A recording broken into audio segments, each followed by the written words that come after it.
Welcome to this week's Geotalk. As you can see from the talk title, the weather has complied today and it is significantly colder. It's not colding up, as Herman will tell us a bit later. I saw some slides documenting the temperature. So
okay, thanks, Grant.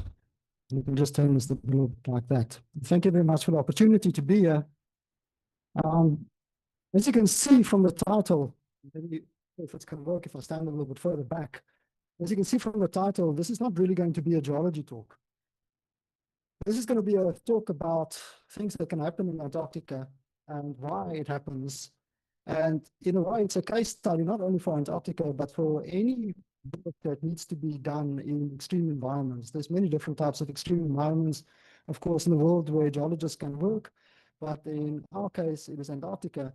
And I thought it's quite important to give this type of talk, as I've been down there quite a number of times. And as you will see, that Africa has been involved in Antarctic for geology for quite a long time. But this is basically the first time that we nearly lost a team in Antarctica, my team. And I want to talk about how it actually happened and how quickly it can happen. I also want to talk about a little bit, as maybe you will see, is that, when people ask you, or they ask you, where were you? And tell them, no, I was just came back from Antarctica. I said, oh, cool, that is so great. That must have been so nice. And, when you're an actual field scientist in Antarctica, quite often that is not the case. And yes, it is spectacularly beautiful. It's incredible scenery. It's an incredible opportunity to be able to go to these places, but there is the underlying danger. It is a dangerous place. And because of the distances involved and from support, if something goes wrong, there's basically nobody that can really assist you. And that's basically what I want to talk about. So as Grant said, I'm if Grant when it comes to working down there. And I'm also just going to start by saying that, which is really strange to me, because there's quite a number of students here, is that we are trying to get students to go down there with us, but we are not getting any applications. I just don't understand that, because when I was in my early 20s, we would have killed for the opportunity to go down there. In actual fact, during that time, South Africa had a huge presence of geologists down in Antarctica. And the competition was so high that there was no way that you as an honest student going into a master's would have had the opportunity to go. I mean, we would have had to be really special. And now we just can't find students that are prepared to do this, which I don't really understand. So like I said, South Africa has got a long tradition of geology in Antarctica, and you can see all the way back from 1963. Remember, South Africa is one of the first signatories to the Antarctic Treaty, and we took over the first base, Sanai 1, from the Norwegians. And we already had geologists down there in 1963 and in 1969 as well. And then, of course, there's all of the legacy bases. At the moment, we are, of course, at Sanai 4, which you can see right here. But before that, we, of course, at Sanai 1 and Sanai 2, but they were all built on the ice shelf, and of course, they've all disappeared since then. And so the most recent one before Sanai 4 was Sanai 3, and that's a little picture of Sanai 3. But as you can see now, from that map, Sanai 3 was very far away from where we actually have the outcrops, where, of course, geologists wants to be. So what they did is they tried to establish another base all the way down here. And you can see from the scale that this is quite a distance all the way from Sanai 3. And they tried to overwinter there. Borga Base, that was Borga Base. This was the first team. Unfortunately, I don't have a good picture of this. I thought I took pictures at the South African base where they've got pictures of all the different team members. This is the only team that actually managed to overwinter in Borga Base. And you will see two members of that team were geologists. Unfortunately, Borga Base, they tried to keep it going until 1976, but also during that time, the team member was actually killed when he went to go and look at, it was actually not one of the geologists or anything, it was a mechanic. And he wanted to go and look at the wind scoop, fell down the wind scoop, and it's dead. Then, of course, after Sanai 3, they decided to build Sanai 4. Before that actually happened, they then decided to establish a new base, basically for the geologists down at Grunahogna or Bruni, to the old Southern Ray base. And that was quite a nice base for the geologists. This was just a summer base. That's up to those days. This is basically in the 1990s. We still had Air Force helicopters stationed on the ice at Grunahogna base. And at Grunahogna base was a base occupied by geologists and surveyors. So the guys went in there during the summer and they worked from there, and they had full helicopter support. Wherever they wanted to go, they were taking the helicopter, sleds, snowmobiles, everything was loaded into the Super Pumas, which were equipped for ice conditions, flown to all the different places. Unfortunately, we've lost that capability in South Africa, a little bit more on that. But then, of course, they decided to build Sanai 4 base, which is now built on the Geotalk in Antarctica.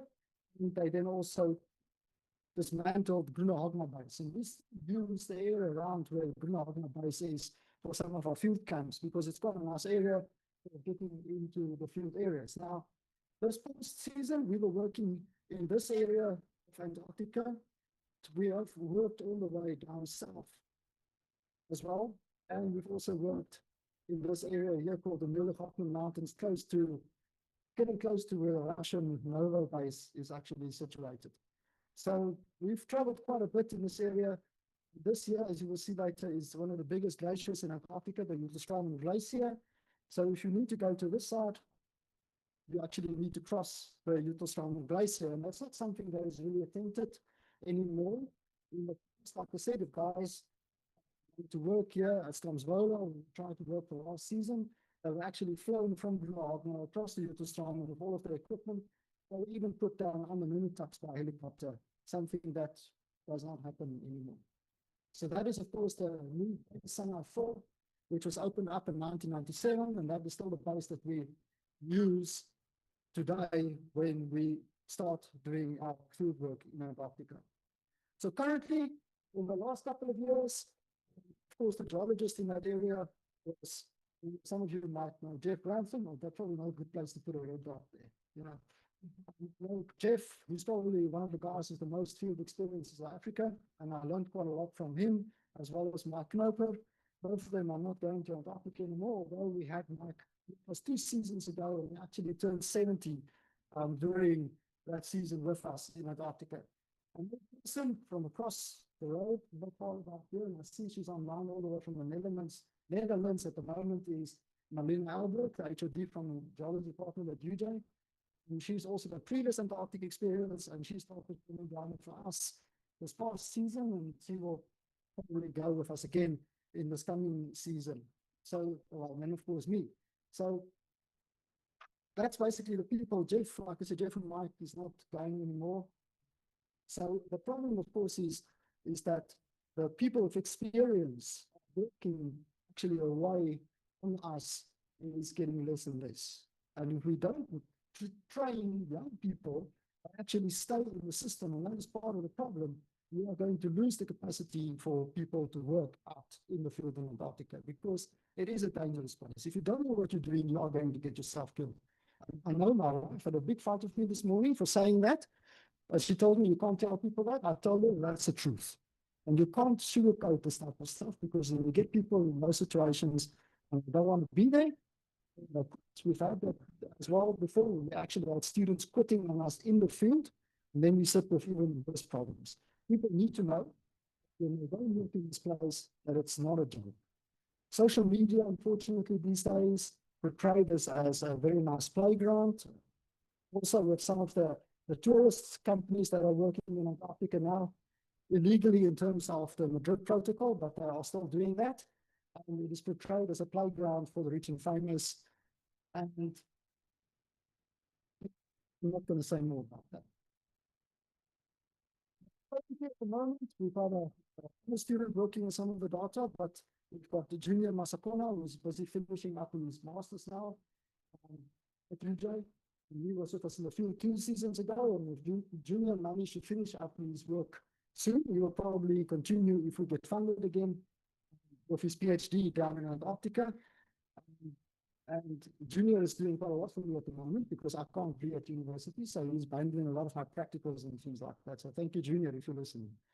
Anyway, so this is the team for this year. Nina could never get her surname right. She was from Stellenbosch University, then Devon Isaacs, University of Western Cape, and of course myself and Marlena. This photograph was taken just after we arrived at the ice shelf on the SO Gallas 2. So just a little bit of context, for people that don't know, it's online maybe, because I guess everybody here knows, because they're geologists, is that of course below there's rock. That's why geologists want to go to Antarctica, because we want to try and study the geology of Antarctica. But like I said, I'm not really going to go into that. Then, of course, also a little bit more context. We are up here in South Africa now. Semi 4 base is situated down there in Antarctica, and there's 2 ways to get there. Of course, at the SO Ballas 2, it's a ship that can take you up to 2 weeks. Or the ice conditions are really bad, or you can fly into either the Russian base or the Norwegian base, but it is, of course, incredibly expensive. The best way to get down there is the Dallas 2, because we've got a lot of equipment that we need to take with us. So this block here basically shows the area of operation where we typically work. At the bottom there, you can see some of our routes from the past, where we are probably 3,000 kilometers by snow in one season, where we had around 40 days in the field. So where are we going to talk about? Well, we're going to, again, just a little bit of a context here. The typical place where the SO Gala offloads all the equipment is up here, a place called RSA Bukta or Penguin Bukta. Then you will later see, I'm going to show you a bit of a cat train, so you can see what the cat train means. All the equipment gets brought across all the way to the Semi 4 base on Westlescovec by cat train. Personnel, researchers and so forth are flown from the Galas to the base. And then, this is again, you can see the Geotalks running through here, and the area we work is right there. So this is a little bit better, so you can see this big Geotalks glacier. Of course, again, there's Semi 4 base is somewhere around there. To get to these rocks, we have to cross the Geotalks glacier. That's the route that we plan to take from Sinai 4 all the way down past Brunahogna, the old Brunahogna base, down past Geotalks with name of massive Hornet, and then up towards the northeast to Stromsvola, because we actually wanted to have a look at these alkali rocks there, which is basically the work from Mina, but myself and Mina were going to do a new type of study where we actually look at the ice, we will look at the trace element distribution in the ice, because it's a big question of where does all of these trace elements in the Southern Ocean actually come from. But like I said, I'm not going to talk about too much about all of that today. So again, our route, as that little blue dot actually shows you, a lot of planning goes into this. Last season, we actually put out a depot with fuel and food over here, about 200 liters of fuel to try and prepare ourselves. Then we will have to cut across here. We can't go here because the grounded line of the Uterstrom is somewhere around there, and the crevasses are just incredibly big. This is a safe route that was established many, many years ago by guys like Jeff and Mike. And we basically keep on using routes that were used in the past to try and stay as safe as possible. Because, as you will see later on, crevasses are one of our big, big, big risks in Antarctica. Then we wanted to work, like I said, on this Nunatak here, which is called Stromsvola, and then Tavora. We're going to set up a camp here. We're also going to put out the fuel depot with another 200 liters of petrol for our snowmobiles in that specific area. And we were going to travel again, as you will see later, on a route that was previously established. Another thing which people don't realize, but again, you guys are all scientists, so you know about wind chill. You know, wind is, of course, terrible in Antarctica because it can be intense, and if it's already cold, the temperatures just plummet and it can be fatal. And we actually have team members that had quite severe frostbite during this last expedition. So planning is, of course, tremendous. I spend most of my year trying to get stuff together, the amount of equipment, and it's specialized equipment. It's not really stuff that you can buy in South Africa. Anything from the goggles or category 4 goggles to, I don't like using the word climbing equipment because we don't climb in Antarctica. It's too dangerous. This is crevasse rescue equipment so that we can get people out of crevasses if it needs to be. But you can see one of the spare officers in our department that ended up now being the Antarctic preparation office. We typically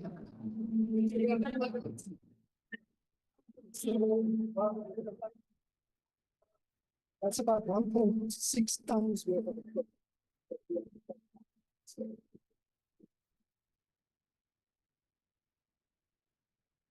This is our states and our tents. We use the old traditional spot tents. And this is a typical geology field camp, which I'm just briefly going to explain during this time lapse. Of course, we didn't know what the background was going to be. But of course, we set up 4 tents for the team of 4. 2 of these tents are accommodation tents shared by 2 people each. And then, of course, there's a kitchen tent where we prepare our food and melt water, as well as another tent, which we typically use as a toilet tent and storage tent.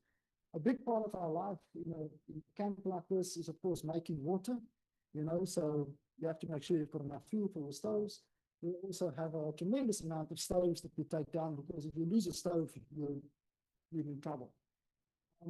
The camp, of course, needs to be set up in a proper way to make sure that, it doesn't get covered by snow during storms and all these type of things. So it's not that you can just go and set up a camp. You actually have to study the strigi and things, and also, so that you can determine what is the most prominent wind direction and then set up your camp properly. So that's a typical camp. Unfortunately, this video was stopped when everything was not yet complete, because you will see later on maybe in some of the photographs that even the snowmobiles and the sleds are parked in a specific orientation to avoid them from covering each other. Sometimes they do get covered anyway, and you have to dig out everything. If you don't use proper tents, this is what happens. This is a photo I got from Jeff Brampton. This is one of the Japanese expeditions, and you can see that these tents are not cheap tents. These are North Face tents.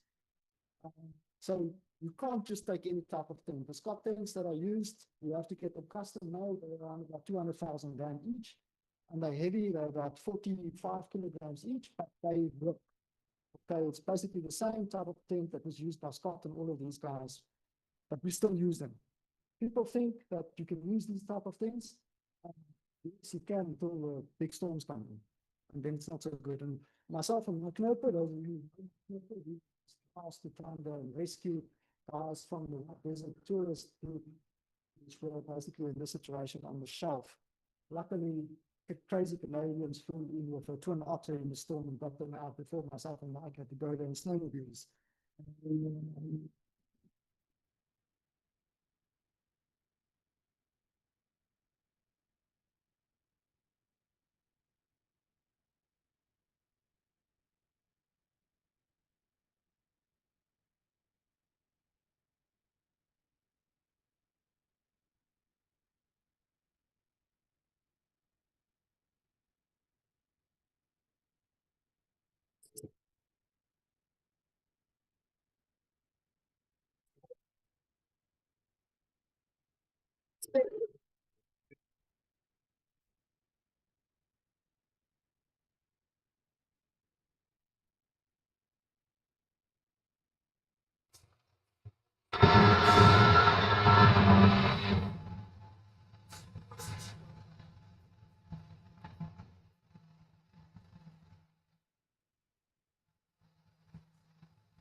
Stop this now.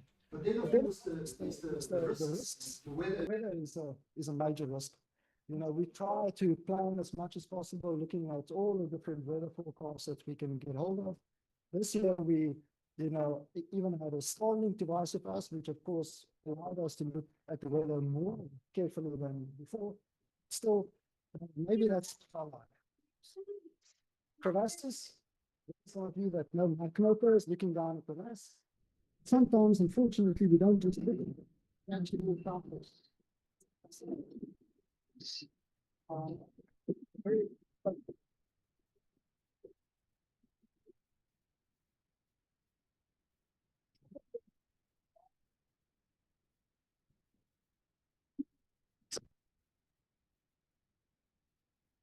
Unfortunately, that's student put after this. So then, of course, you have to recover our equipment. There's no assistance. And like I said, that is still lying on the actual snow bridge.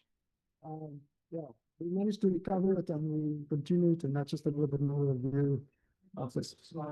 Yeah. Thanks. How do you protect the weather? We try our best to look at satellite imagery. We try to identify as much as possible from satellite imagery. But then, you basically have to keep your eyes open. You also have to try and look at the terrain and try to predict where you might actually find them.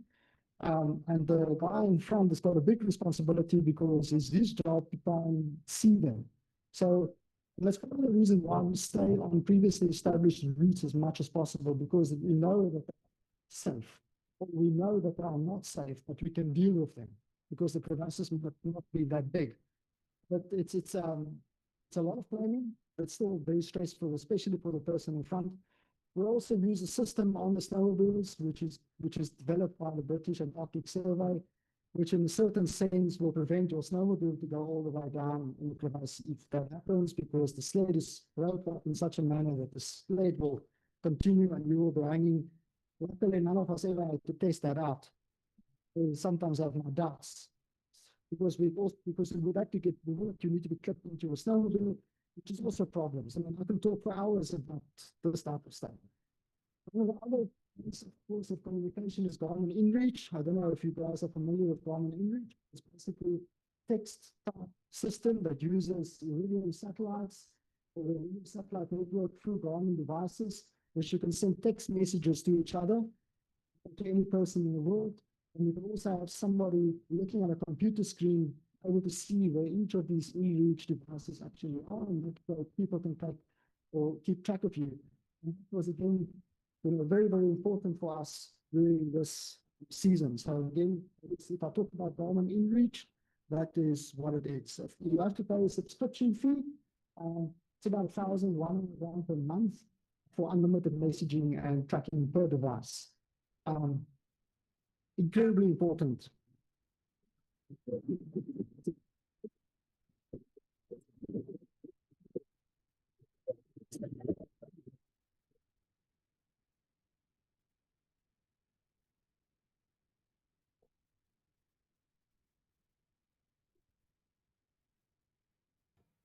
Okay, so now I'm going to start this story. So the unfortunate thing is that we were supposed to have departed right in the beginning of December already. I think the original departure date was the 4th of December, and then through government stuff, because of course the SO Gallas and so forth was all run by government, that then got postponed to the 15th.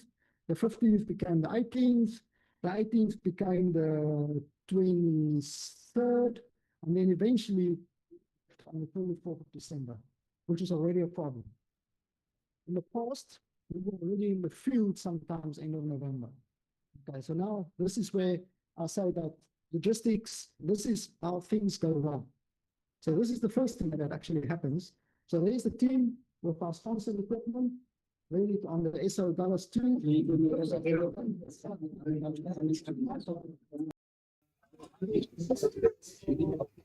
Yes, I'm Aaron. Yeah, good yourself.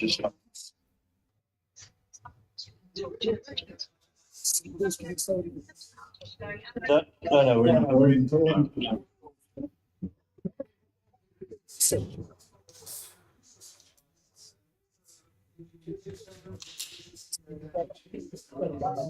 To model icebreakers, they've got a digital twin of this icebreaker that is used all over the world to get the data. They can't do that either.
Let's see.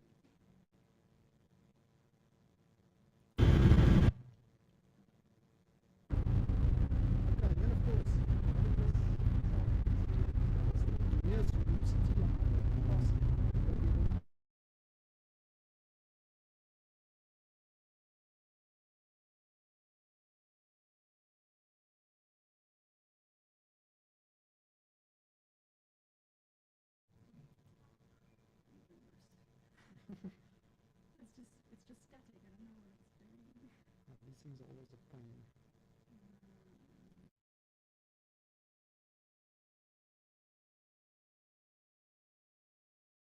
Yeah, let's hope it's better now.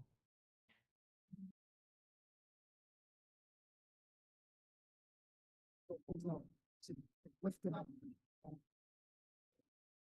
Large apple is about 50 meters long. There's a couple of positions.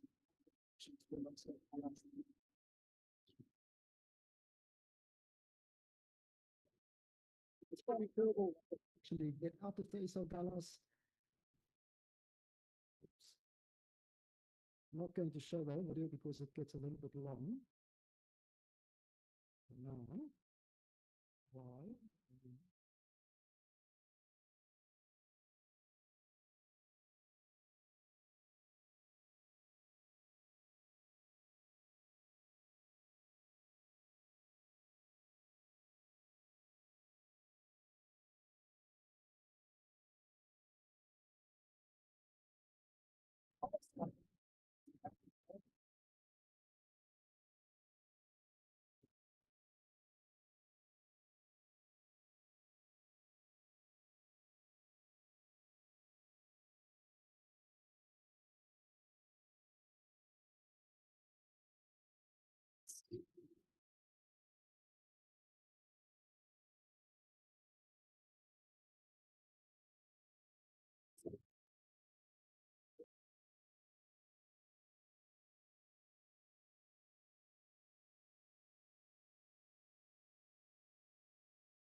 So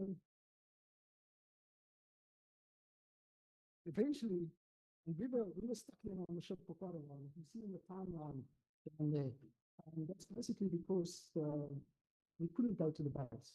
And I'm not allowed to say why, but we couldn't. So we were stuck on the ship for another week.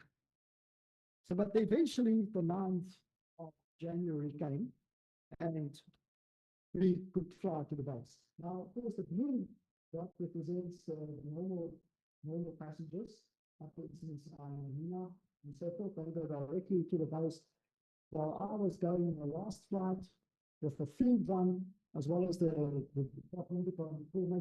officer, Sharon Watson from the DFE, to go all the way to our field area for two reasons.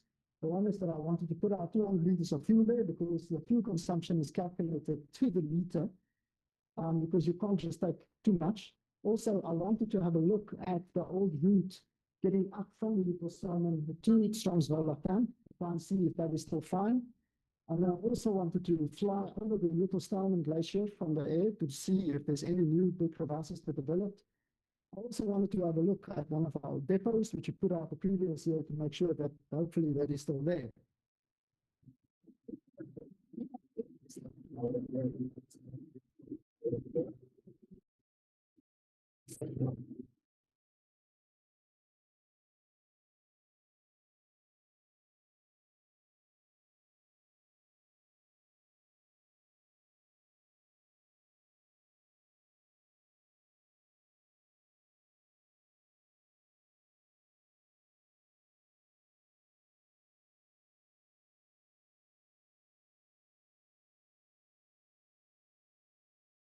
So there goes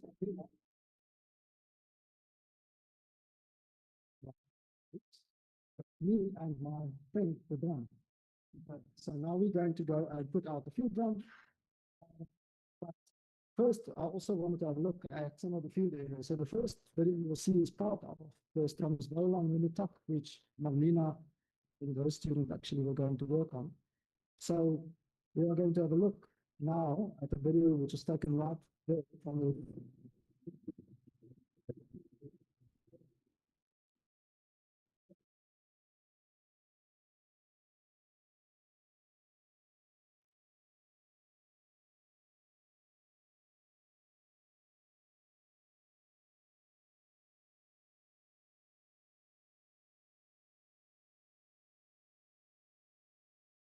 Then the next video is we're probably talking to the pilots, because now we've put down the drum at where we want to camp, and I want to look at the access route. Now it's very important to try and remember what you see there, because later on you will see.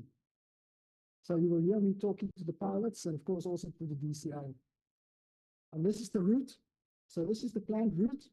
And you will see from here that I've identified this, so we know about the specific crevasse. There's a wind scoop. A wind scoop is these blown out areas around the mini-pucks that you will see from the air, which is very deep, extremely steep. And then if you look towards the south, you can see these massive crevasses. And these massive crevasses become smaller and smaller to this area here.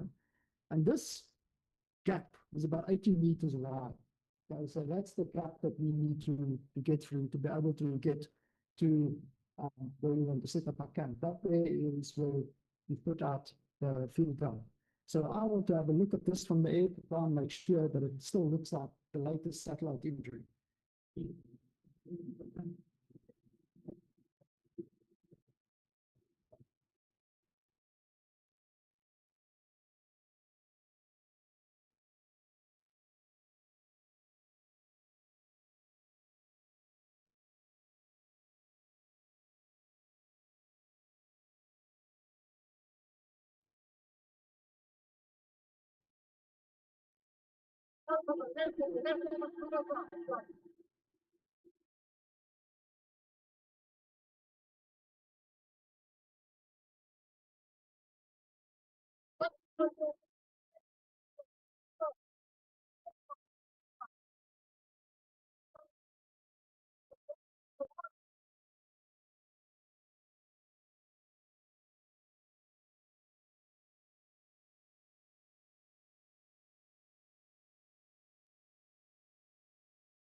Then you can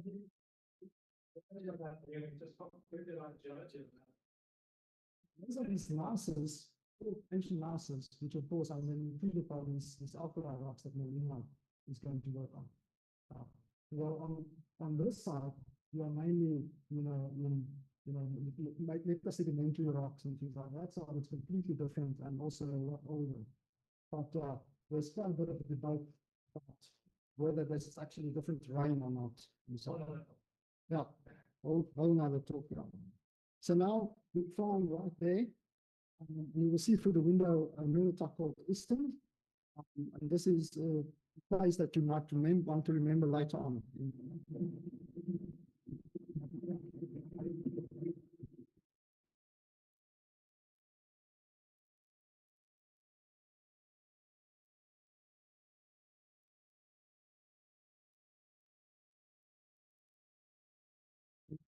To quickly see if our depot from the previous season actually survived. We couldn't get close enough because of the wind, but I managed to see it with binoculars. So at least I knew that the stuff was still there, not blown away.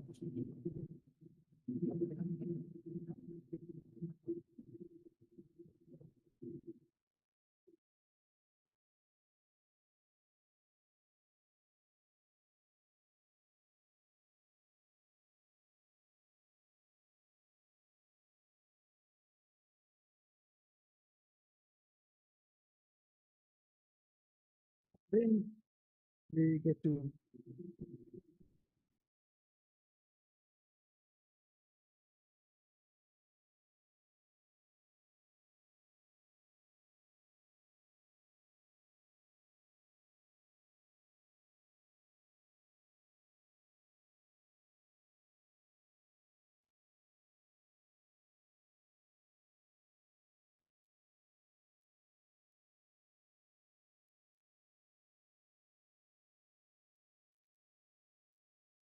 this is the wind scoop in front of, and Penguin Bukta somewhere in that direction.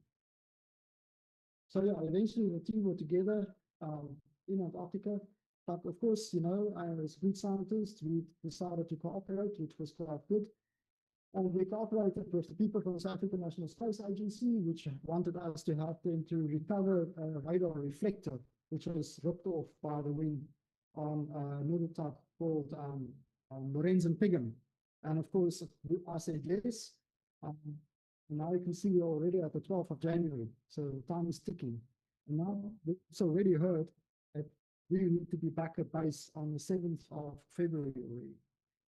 So there's some photographs of securing the area.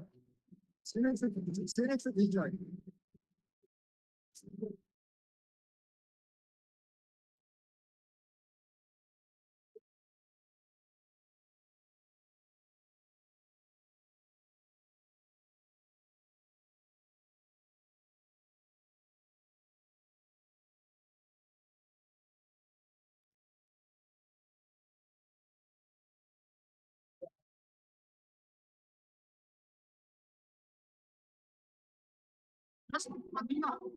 Just walk where we've gone. These are the go a bit further, but just walk around this area.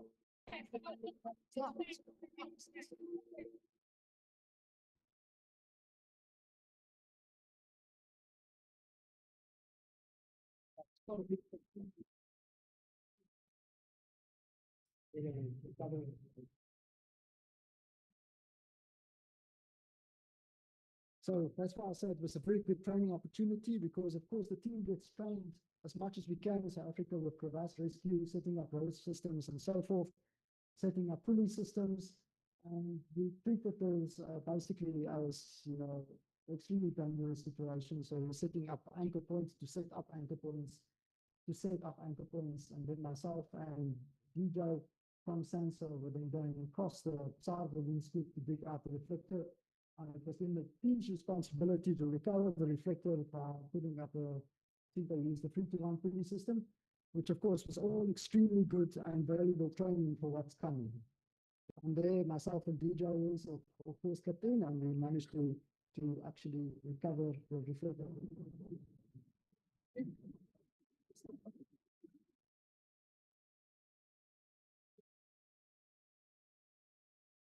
Finally arrived at container. Then, unfortunately, the weather changed. This is some the base. There's no way you can read it outside.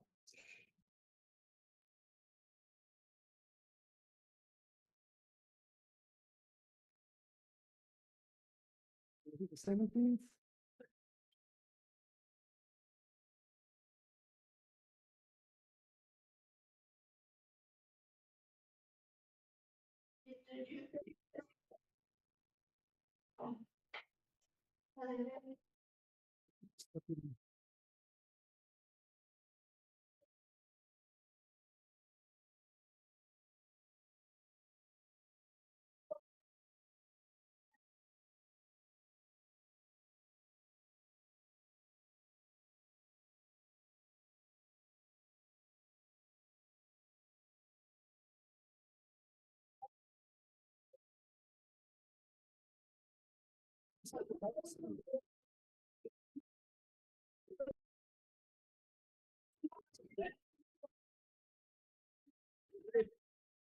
So yeah, the weather was not great. That's it.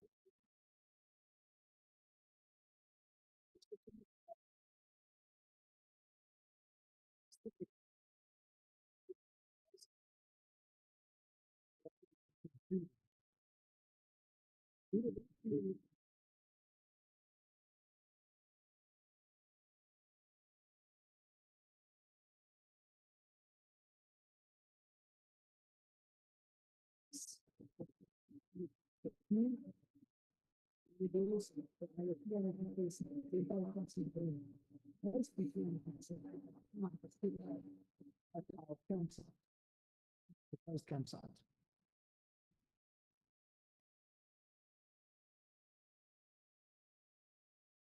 Hey, Deep Geology, what do you feel like right now? Ready for bed.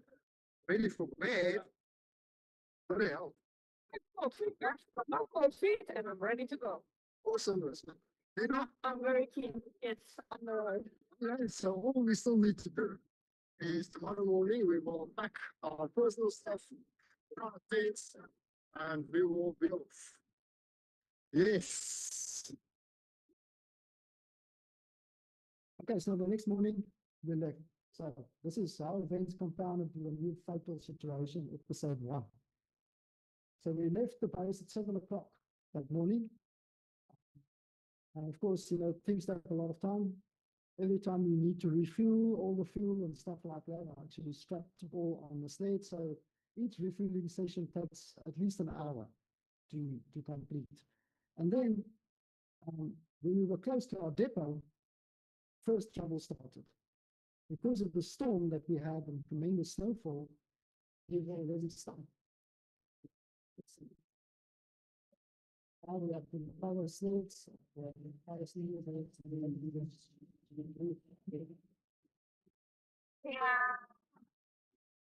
we lost quite a couple of hours there, but eventually we managed to get to our depot. And this is some of the Garmin image communication.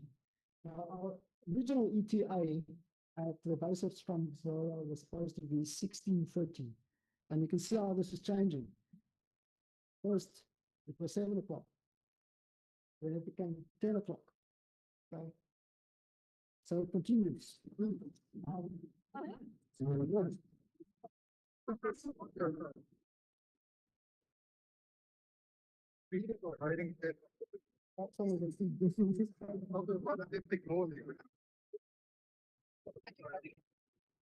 No, it's just not it's GPS is extremely important for us today. And I'll talk about GPS a little bit later. But then, not far away, we actually had another incident, and that is when we actually had a belt break on one of the snow. So again, the Garmin image communication with the base, and now we have to fix. You know, and I'm not a mechanic, I know a little bit, but we have to replace a belt. Luckily, we've got the space and we've got the tool. But yeah, it was very nice to have a sat phone to be able to speak to somebody to guide you through that process with a sat phone to try and do this. And of course, you know, you can't work with gloves and this type of stuff. So it's not very nice. And it's also, of course, metal, so it's not nice in the hands, but you've got to do what you've got to do. Now you can see the ETA is now moved onto 1 o'clock. Okay? So it's all compounding. So now eventually we get to this point here where we traveled past Nassau. We are on the Yucostelman. We have to refuel.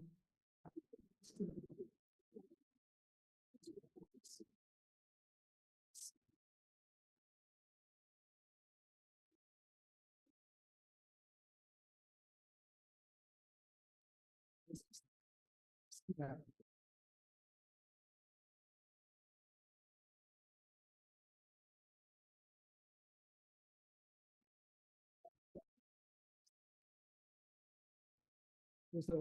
There's no way that you were lost in wind on that open with the storm.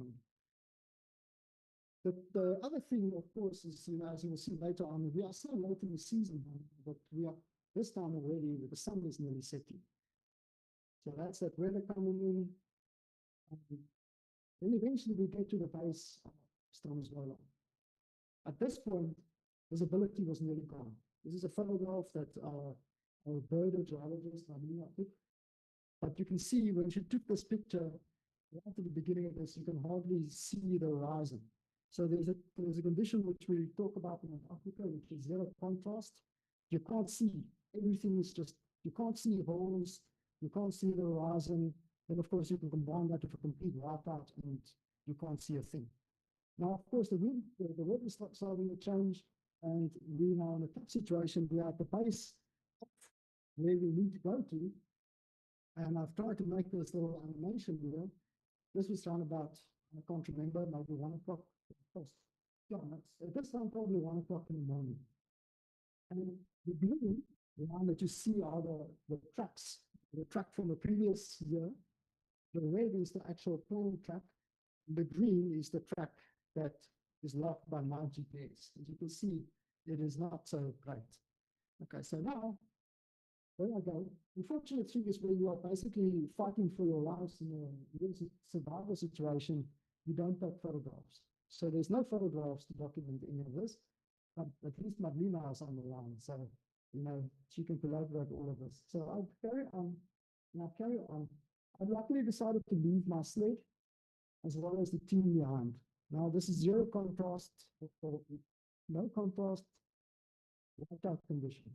I get to that point there because I'm aiming for that little zone, the safe zone here. At that point there, I suddenly just go down. Okay. I don't know why. Let's see. I'm just going down with the snowmobile.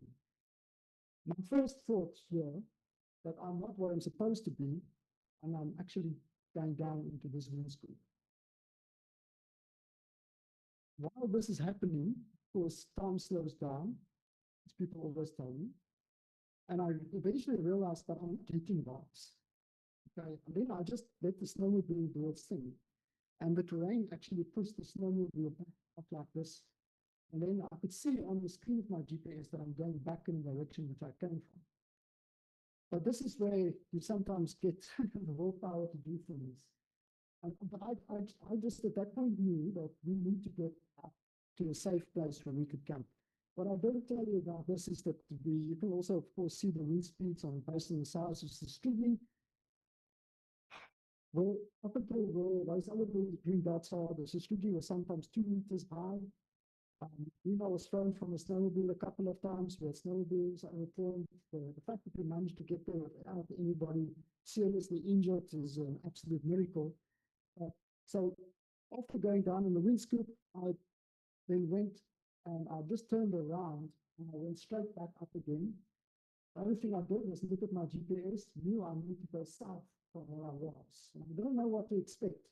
So up I come again. Now I'm already outside the safe zone up until there, where I then hit a crevasse. And I was thrown from the snowmobile. Luckily, the snowmobile just stopped on the blue ice, didn't go anywhere. So I got up and I got back up to the point where I knew, close to it, and then I went back up again. Now we're on the big crevasses, but at least I knew we were on the big crevasses. So we knew that if we don't go down, we actually know where the hell we are. I went down to the bottom. I then told the team, listen, you just got to trust me. So we had to look up our sleds, and I told them we go up and we go up fast. Don't stop. Follow me and don't stop. So here we go. Okay. And at this point, the other one is not playing around. But then I'm in front, and Marina is right behind me. So we go. We get into this area here, where Marina gets from listening in between those crevasses. I didn't know about this, so I made it to the top.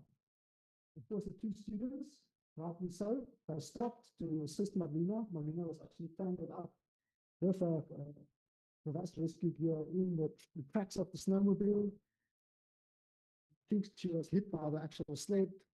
Something was on the head. Again, thankfully, she wasn't seriously injured. But now the drama started. So now we were operating. Of course, they heard by radio. I then came back. And we operated in that area until about 6 o'clock the next morning to try and get the sleds and the snowmobiles out from these crevasses and up to that thing there. And the thing here is that is how problems start and how it just cascades into a situation where you actually should not have been. Obviously, at the end, there's reasons for all of these things, which you can probably want to blame people and so forth, but we'll get to that. But if nothing went wrong, we probably would have made it up there with no problems. But the problem is, okay, this is now again the communication. So you can see that eventually we arrived at the top at 6:20 in the morning. The problem is that that storm, which we had before, changed the terrain. This blue lines represents the safe zone, which we always travel through. This yellow line is the outline of a new wind scoop that formed in that previous storm. So even though I went 2 weeks before with a helicopter and looked at the terrain, I thought it was the same. It was the day when we went in zero visibility conditions, it was not the same. So part of the lesson is, and I don't really know how you can implement that, is, but things change. I don't think that because you've looked at an image 2 weeks ago, things are still the same, because it wasn't. It was so different that we actually had to put in a different route to get down. We put that route in before the next storm hit us. Then, after that storm, that route was also changed. We had to put in a new route the day that we finally left the camp. If the weather was good, if we arrived there at 16:30 and the weather was good, I probably would have been able to see that there's a different wind scoop or a newly developed wind scoop. We couldn't see it. That nearly could have been bad. It was pretty bad. So this is the team that actually have now been awake for more than 24 hours on their expedition to Stansberla. Marlena, what do you have to say? But this is not field work anymore. This is a Scott reenactment. You know?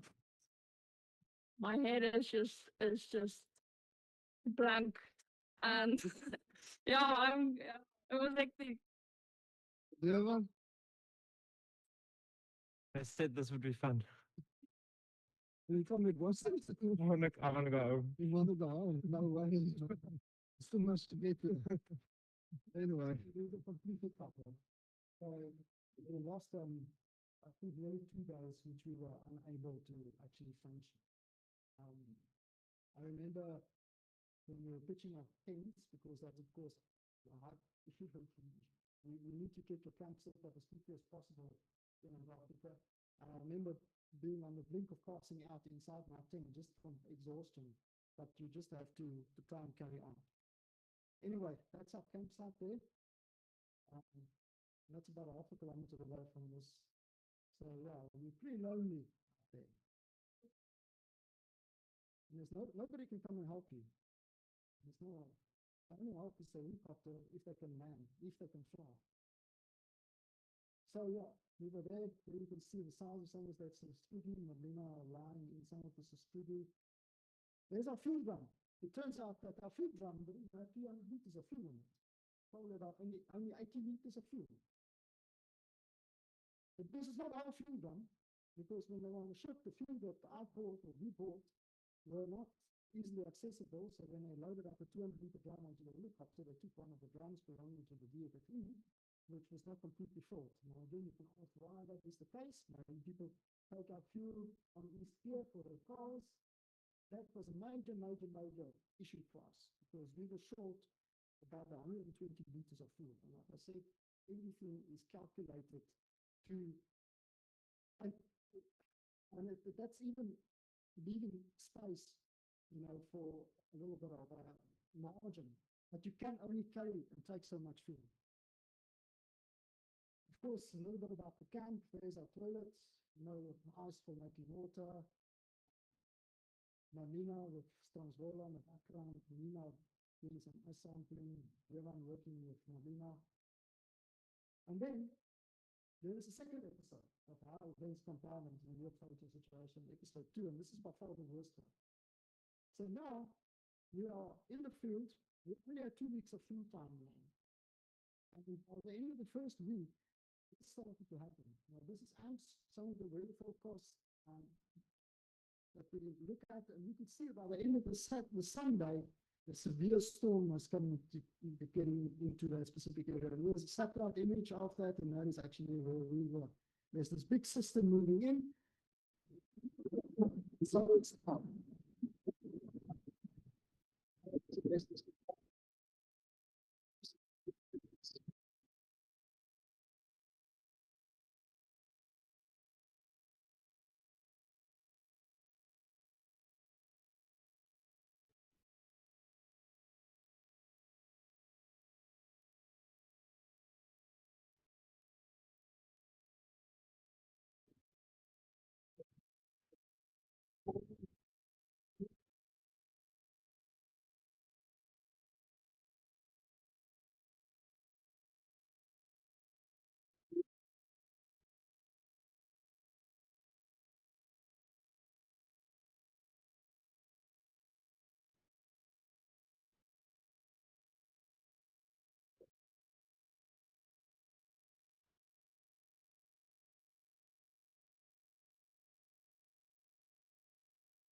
was, of course, the first night that the sun also set completely. And this is the thermometer. The thermometer itself is in the upper part of the thing, so it's a lot hotter there. The actual probe for outside, we had head level, and this is inside the things already that night. Yeah, so things were changing very rapidly at this point. This is now the 2nd of February. This big continuing stress. Again, you need to be up since then. There's a lot of competition. Because there is a lot. Ship needs to be back. The second things that we prepared.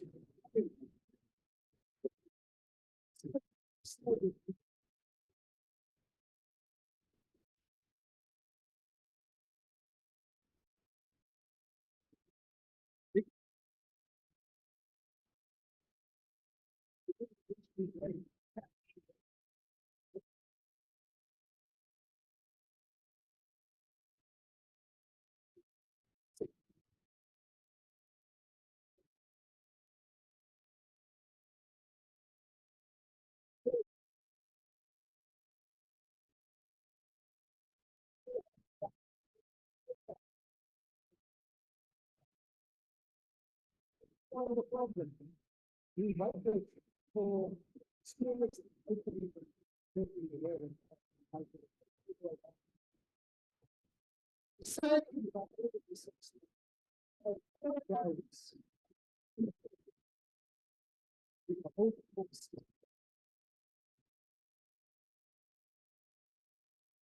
So things happen. We managed to get down. Now we're at this point here.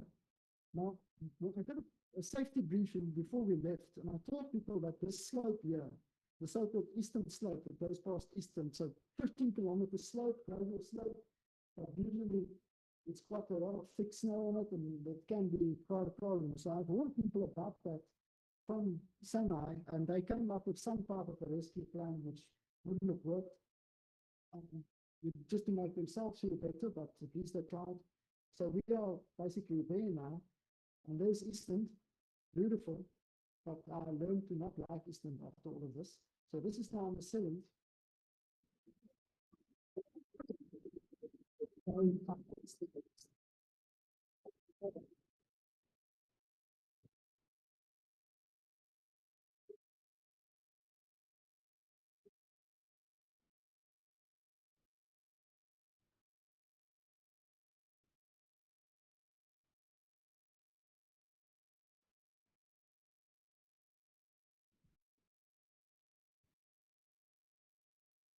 So now it's dark.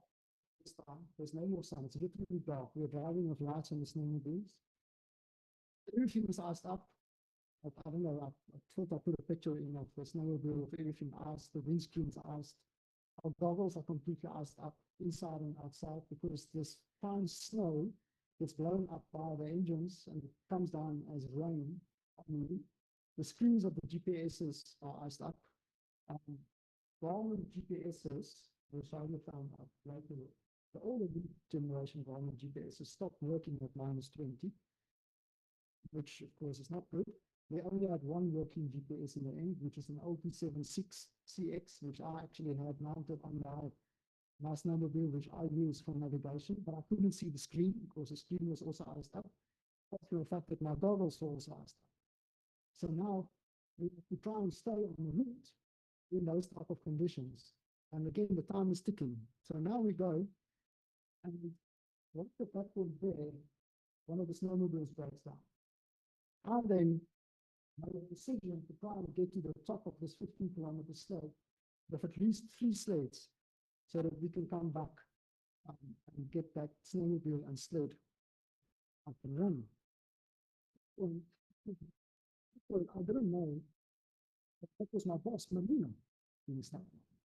Because everybody sort of looks similar in all of this photo here. You can see, I take full responsibility for that. I diverted from my route of 800 meters. And that's how small the margins are. We got stuck up here. Okay. So we then, it took us 2 hours to get the 3 snowmobiles unstuck. We left the sleds there. We then went down. Marlena managed to get her snowmobile going by herself down there in the dock. That's where she got quite bad frostbite during that whole thing. And of course, you know, it's not nice to know that you have to leave a team member in the Antarctic night about 8 kilometers, 10 kilometers away. We went down and she was actually moving extremely slowly, though, but she was moving. And she managed to make it to where we are. So that is just a little bit of a zoom in of where it is. So this is now after the sun has risen again, so you can still see how the windscreens and everything is iced up. You can't see a thing. That is basically what it looked like in that specific area when the sun was up already. Tremendous thick powder snow, everything stuck. We spent 10 hours to try and get ourselves unstuck in that situation, knowing that bad weather's coming in. In Antarctica, when the weather's beautiful like this, you know bad weather's coming. It's just unfortunate. One snowmobile eventually stopped working, so we were left with 3 snowmobiles. And we were running out of ideas because you would manage to get everything unstuck And then we try moving, and then the first one will get stuck, and then the next one, and the next one. But eventually, after like I said, 10 hours of trying to get unstuck, we actually managed to get ourselves unstuck. On the left, the one snowmobile, we broken down one, as well as one sled down there, and then we went up with 3 sleds, 3 snowmobiles, with Marlena and Nina being on one of these snowmobiles. And that is just a little bit of the track recording from my GPS in that area where we spent the 10 hours trying to get unstuck. You'll see these circles because, you know, when we think we've got everything unstuck and we try to get going, we would circle those that manage to get going until everybody's unstuck. But usually that never happens. So eventually everybody gets stuck again. But eventually we managed to make it back to the side, and we managed to actually get to the top. Now, of course, I have to inform the base that we have to do the snowmobile. But at this point, I also told them that, listen, you know, we're probably going to need 120 liters of petrol, which they didn't give us. So this is now 7 o'clock in the morning already. So now we've already been going for more than 24 hours. So now we actually made it to the top of the break-up slope of the eastern slope, close to Brunahotna. We have 3 sleds, 3 snowmobiles, myself and Johan. We went back. We recovered the 4th sled. So we've got 4 sleds, 3 snowmobiles. We decided that we are going to try and get stuff back to this. I said, well, I'm going to try and pull 2 sleds with 1 snowmobile. As far as I know, that has never been done. And none of us thought that it would actually work. We then hooked up 2 sleds into my snowmobile. The first attempt, nothing happened. The second attempt, it actually started moving. And I did not stop. Okay, so I just went. The unfortunate thing was that at some point, they had another snowmobile breakdown. But because I had 2 sleds behind me, I couldn't see that either. Because I couldn't hear them on the radio. So I went basically to the I just told me that I'm not stopping, because if I stop, then I'm going to get stuck with 2 sleds again. So of course the problem is when I just also decided that I'm going to take, let me put it this way, my GPS 276 was working, but I couldn't use the buttons because they were all frozen. So I had to keep it in my clothes for a couple of hours. I was busy down there to get the buttons to work. And then I programmed in one of the old Catron routes, which is very gentle. So that's why it's not a typical route that we always take. So this would then get onto the Catron route coming from the shelf, still very gentle. So I was getting myself ready here to wave at the rest of the guys as we actually make that 90-degree turn. And when we make that turn, you know, to wave, there was nobody. So, okay. So I can't stop from turn back now. I need to get to the base. So I did that. Then it's not Afrikaans, but I communicated with my wife, which was looking at us on an inReach platform. And she could at least tell me. I asked her, where are the other people? She could tell me that she could see me moving, you know, and then she said, but Johan is still there. I told her, well, his GPS, the battery is not working, it's completely useless. But she told me that they were actually coming. They're on my track and they're coming. So I was waiting for them. They made it. So there's a photograph of the still putting 2 sleds with the sonar base right up there. I was waiting for them to come. UJ from Sansa came down and helped me to get one of the sleds up to the top.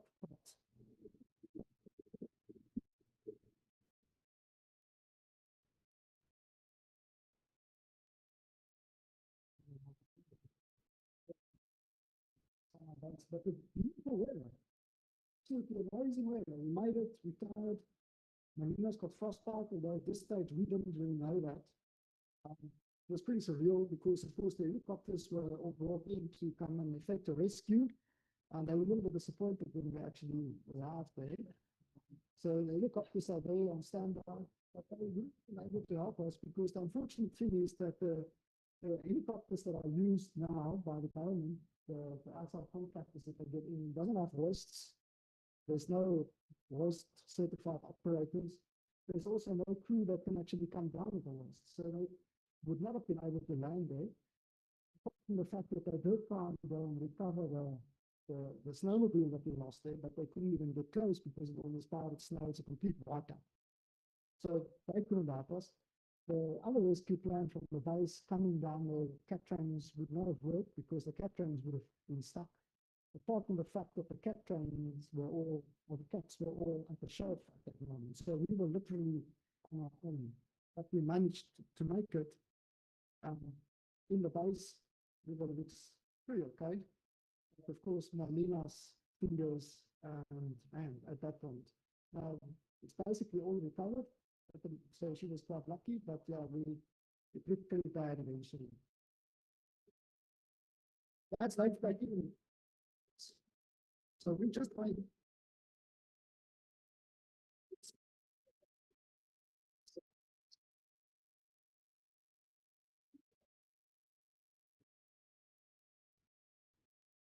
there's no way that we would have survived the storm that came in where we were stuck. So again, things just compound. And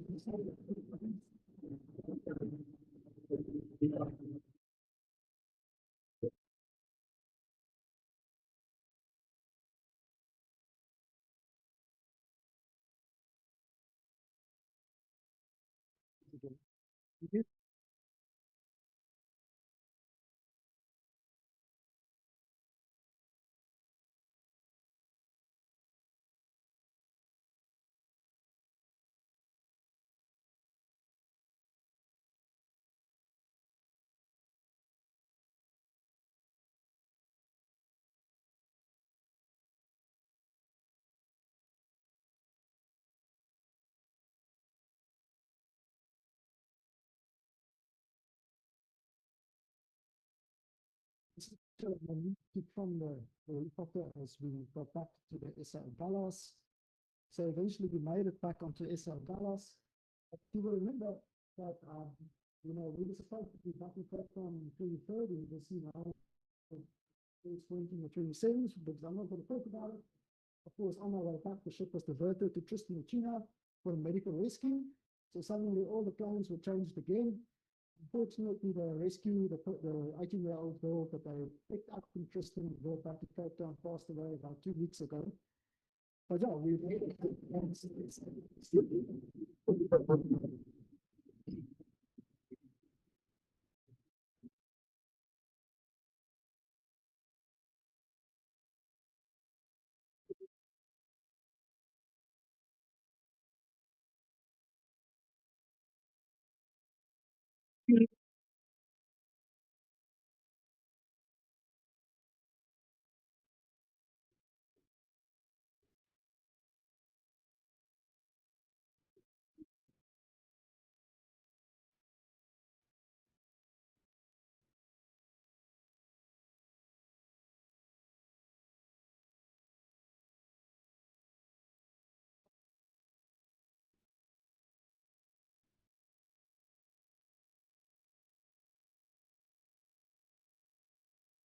This is my background. I sort of like this fellow, my two bosses, and being like enough. But then, of course, back at the airport, junior current ABC student is also relative fast, as well as the daughters and so forth. So, what basically caused all of this? Well, first of all, we go at the primary contributors is basically the government. And I'm not afraid to say that because Marion is supposed to happen now. The resupply of Marion Island. Departure is now already more than a month late. Okay, so the people are still, I don't know, maybe they departed today. I spoke to Dave Henning yesterday, I think yesterday, they still haven't departed. So a lot of the international researchers that came to do work on Marion has already went back. Because, of course, they've also told me that they can't fulfill their research obligations the same as us because we don't have time. So it's all government. It's all about procurement processes not working. So this late departure, of course, forced 8-season field work in deteriorating conditions that we should not have been out in even. Then, of course, there's all of the fuel logistics failures. Okay. Trying for fuel. The unreliability of the snowmobiles. Most of those snowmobiles, or all the snowmobiles are more than 20 years old. They're not being replaced. So we've got repeated breakdowns. And of course, when that happens in bad areas and all of these breakdowns, when you're out there, stuff that shouldn't happen. Well, things can break, but these things are so old. And of course, that all compounds in the end through these near fatal ordeals. Limited rescue capability. Helicopters are not suited for the purposes down there. Also, there's no people with experience in the field at the actual base that can come and rescue us because we are the only people with experience. Then, of course, there's the grid infrastructure, the communication at the base. There's no more radio communications. And you have to use government English. There's field shortages at the base. So these are, of course, all government stuff that contributes to these problems. Then, of course, there's the shared responsibility. But of course, this is contributed by or pushed by system, pressures. We are pressured to do work in times of the year and in such short times that there's no margin for error. For instance, we should not have to go back to base in that short gap we had. There should have been time that we could have said, listen, we're going to ride this out for the next couple of days until we are sure of good weather. We can't because we are forced to be back at the base at certain times because they're under pressure for the next thing, which of course then also get delayed because of a rescue that happened, which I don't complain about. But it also forces you to start making these extremely high-risk decisions under all of these logistical constraints. Okay?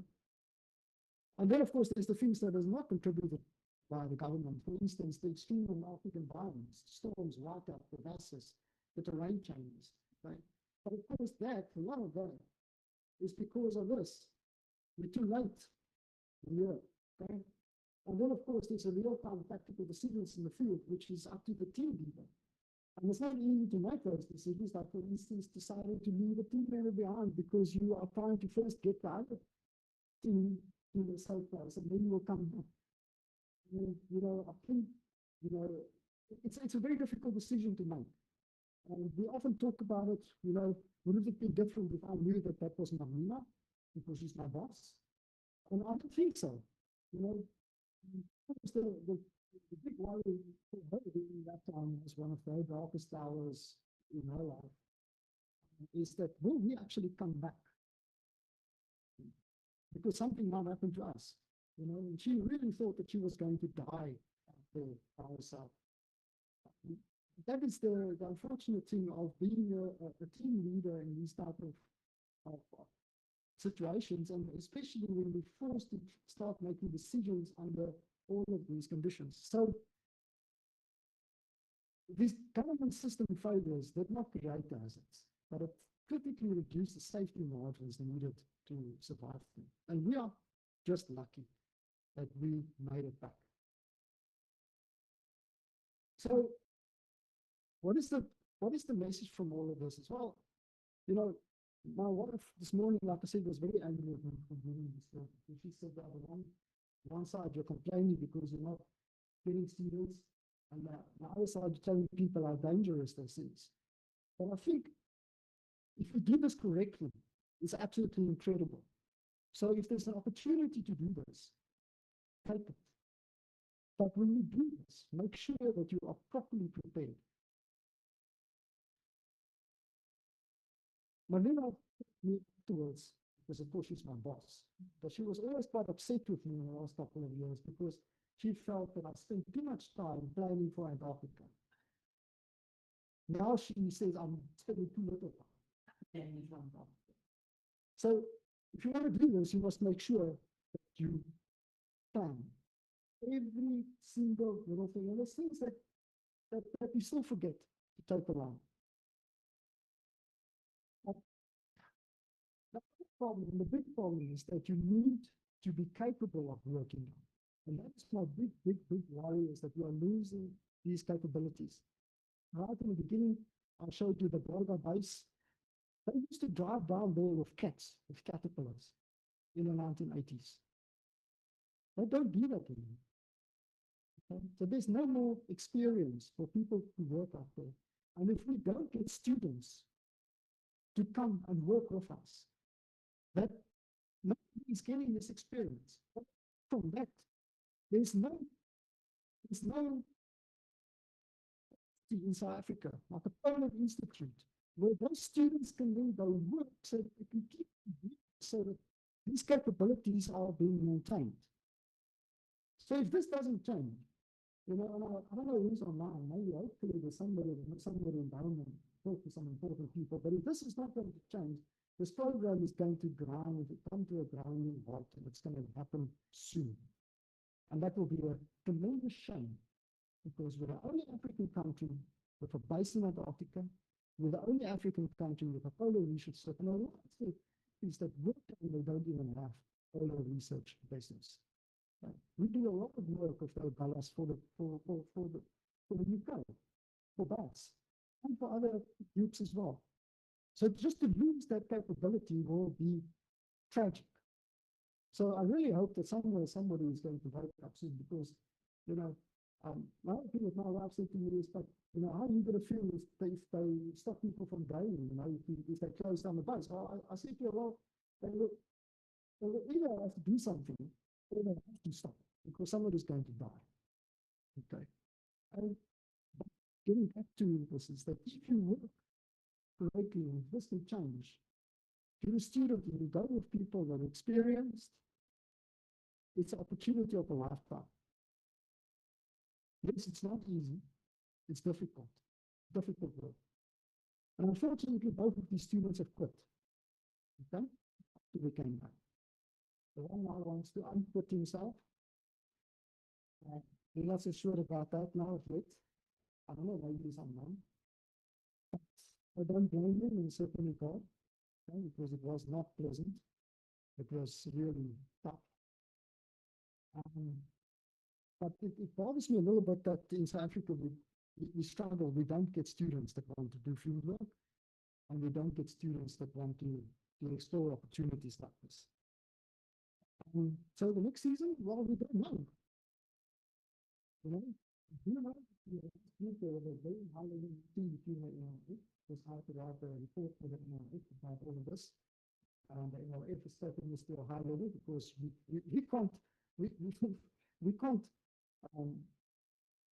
do the research that we're supposed to do. I mean, people are being endangered. So there was a very high level meeting in Cape Town about all of this, and apparently who knows what, but we know all how government works.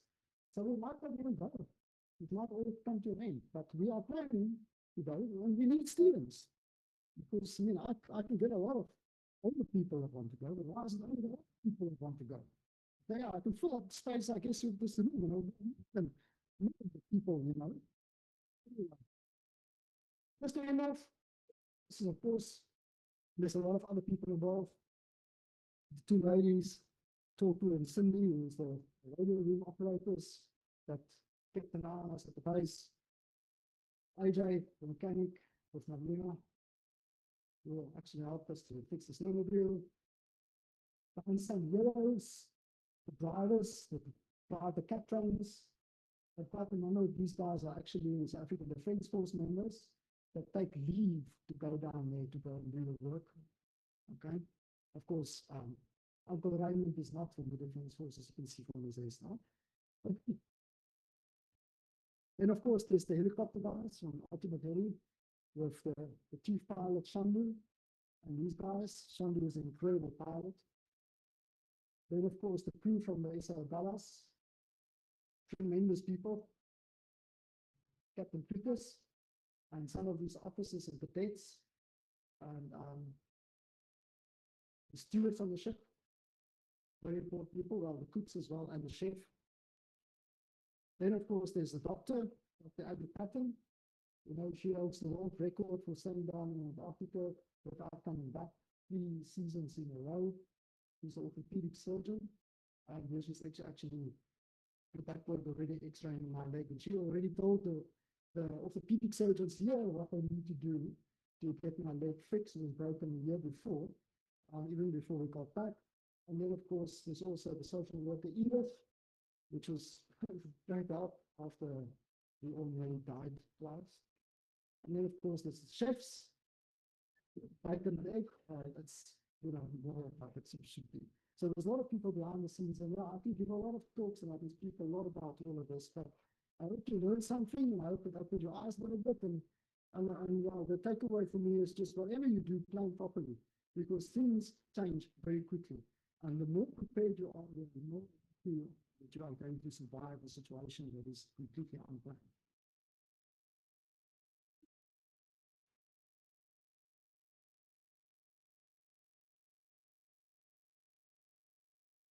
Thank you. I mean, that is an incredible recount of an expedition that is, I'm actually lost for words. I'm not sure what to say. So thank you, Herman, for recounting that. And I'm sure it's not easy to recount that, but I think it has lots of messages.